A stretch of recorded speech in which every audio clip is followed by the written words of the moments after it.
Well, I knew him through the Shirelles and all that kind of stuff he did prior to that, and he was very famous for like using lots of echo and recording things like huge amounts of them, and then piling them all on top of each other in the studio and bouncing them with each other and getting this kind of huge big sound.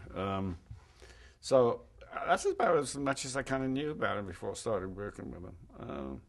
He was always kind of a very weird kind of character, never really said much, but you know, you walk in there and he had something sounding like totally different from what it sounded like in the studio. So I guess that's part of being a good producer.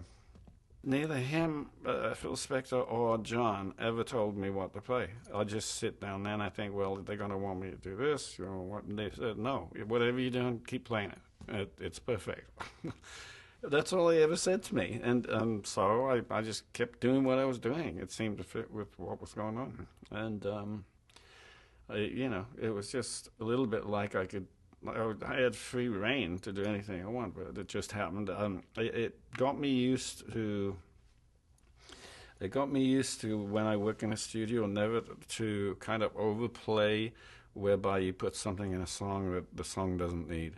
So it got me used to kind of like just putting in what is necessary to make the song work, and I guess that's what I learned at a very early age. As far as professionalism goes within John, he was always the guy. You see, when you walked into a room with any of the Beatles, which I did as well with George and him, but you know, you walk in the room with one Beatle, and the room seems to revolve around that Beatle, and so he had to be kind of Mr. Professional, and everything he did really, everybody's eyes were focused on it. So I think he was very careful about how good it was all the time, and he was very, very serious about getting things right.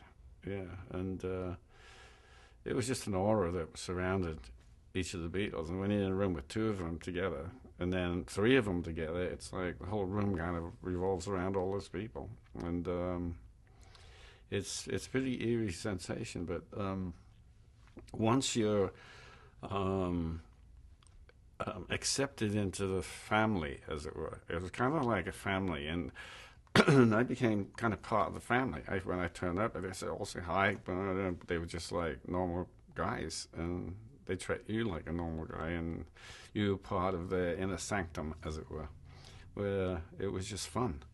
You know, they like to have fun, and it was the people outside them that made them into that huge kind of aura that surrounds them. It was just floating around all the time, and they really were like a bunch of schoolboys. They used to play around and act around and have a lot of fun.